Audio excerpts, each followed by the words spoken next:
This is Reverend Dr. Kenneth Clark, and this is Off the Record DMV.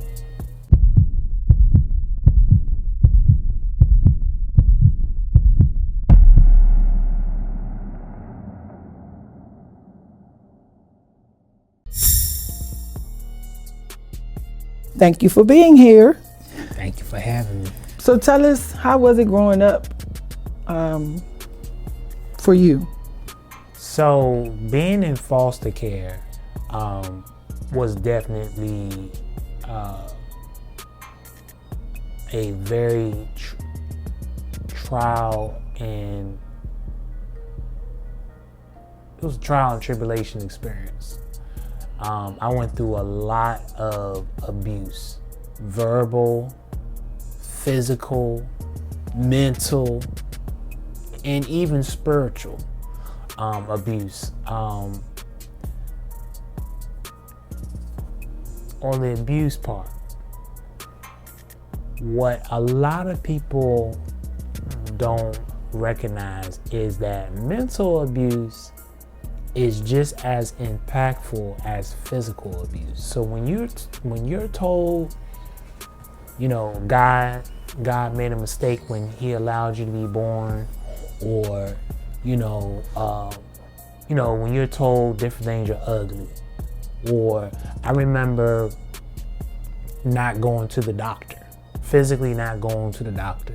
When I got sick, if I got a cold, if I had a stomach ache, if I had any of those type of things, didn't go to the doctor. I remember a cast iron skillet being physically hit in the head, like boom, hit. And I remember that experience. That experience was so hard. I remember even being told, get up. Like I would get pushed, kicked down on the ground, and just being hit. Like boom, you're dumb, you're stupid. Just call all kinds of things. It's a reason why your mother gave you up. That affects you mentally. Because it's like no child asked to be brought into this world. So now you're being put into this position. And I was hit, physically hit, verbally hit, plates, called, you're dumb, you're stupid, you're mentally challenged. Of course, they used the other word that's banned, but those were some of the things that I endured. Like physically been hit, bruised, So nobody was there to intervene? Nobody was there to intervene. The guardians, they were just horrible. Getting sick, not being able to go to the doctor. It was just like I just was suffering pain, suffer with the sickness. The mental abuse, right? There were things where the foster parents I might get peanut butter and jelly, but they would serve steak, potatoes, different things towards, their biological kids, as opposed to, myself. So in essence, they would use food will become a form of abuse. I'm gonna give you peanut butter and jelly, and you better be glad that you got peanut butter and jelly. But these were the things that was being done. Like food being used as a weapon. And then not being fed proper nutritious food. Not being fed on a regular. Because it were days where I would go without food. It would be days where I would be starved. Like my lips would turn pale white. I would get sick on the stomach. I used to get hit in the head with what's called a watchtower if I didn't memorize all of the information in it. And I used to be forced to write reports. And if I didn't write the reports in accordance to what was being told to me, that's what would happen. Like, this is the type of stuff that I'm sharing that has to be talked about on a larger scale. We have discussions about domestic violence, but we rarely have the topic and the discussion when it comes to child abuse. And we have to start talking about the child abuse, because when they transition from being a child into adulthood, if we don't talk about rehabilitation and getting the proper mental health, guess what? We're gonna see certain things in our environments. We are a product of our environments.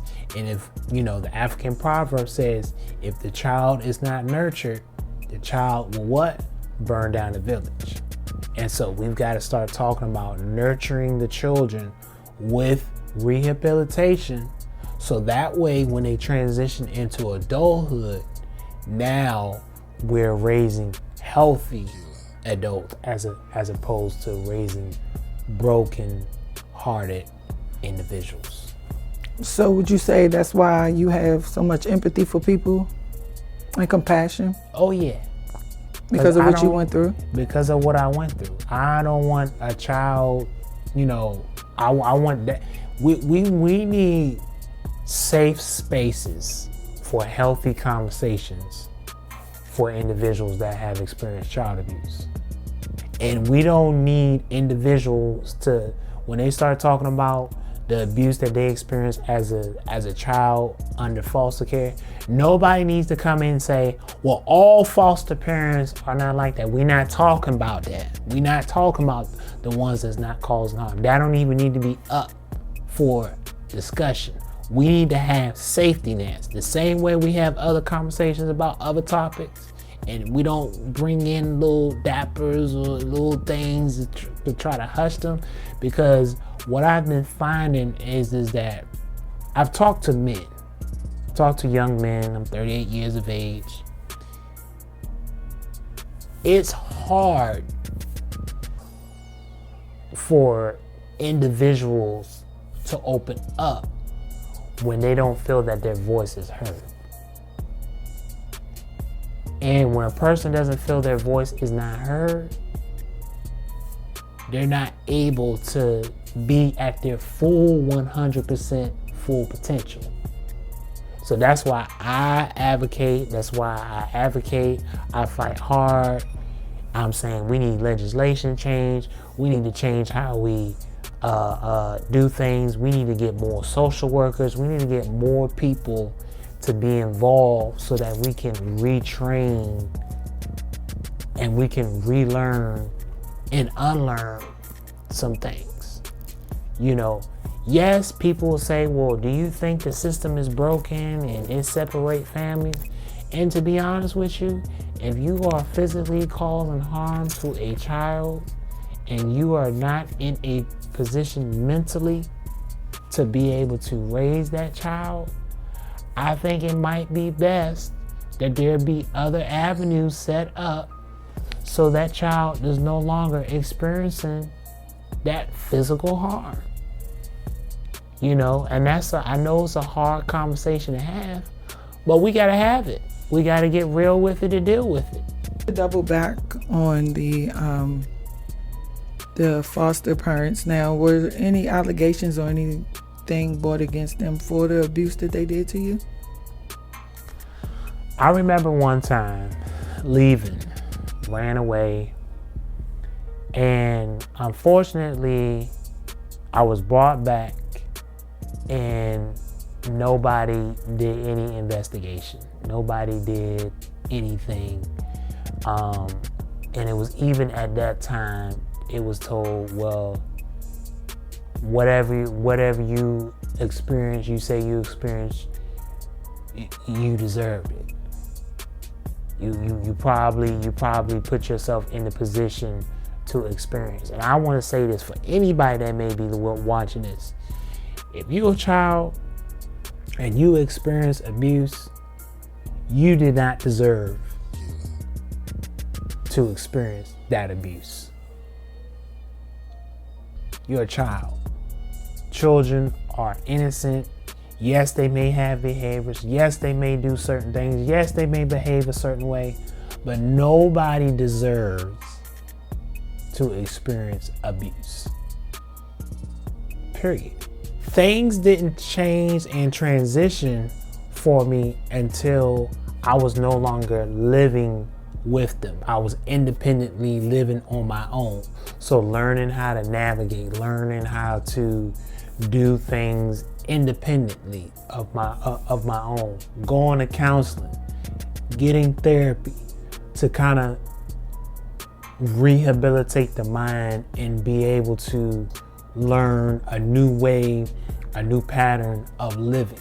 So, now just me talking about this is therapeutic because I hadn't really shared these experiences with individuals.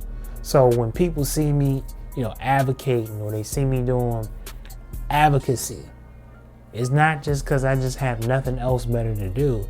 It comes from a place of my pain, using my pain for purpose. Like really knowing what it's like to not, like I can empathize and feed the homeless the way that I do because I know what it's like to be starved. Like when I went to Johns Hopkins Hospital, the lady said, I don't know how you're still living. Because at that time, I was literally like skin and bones.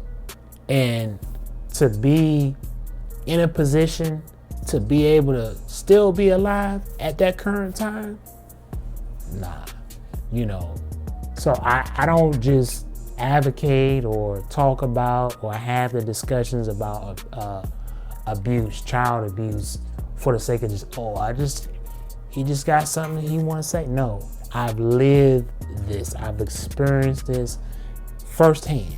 Know what it's like. Right now I'm working on getting some reform going forth where foster parents, I call it foster care pimping. We have a lot of foster care pimping that's going on. People will only take kids into foster care for the sake of having a check. Now, before anybody take their pies and whatnot and say, well, all foster care parents don't do this, that, and the third, I'm not talking about that. I'm talking about the ones that do cause harm.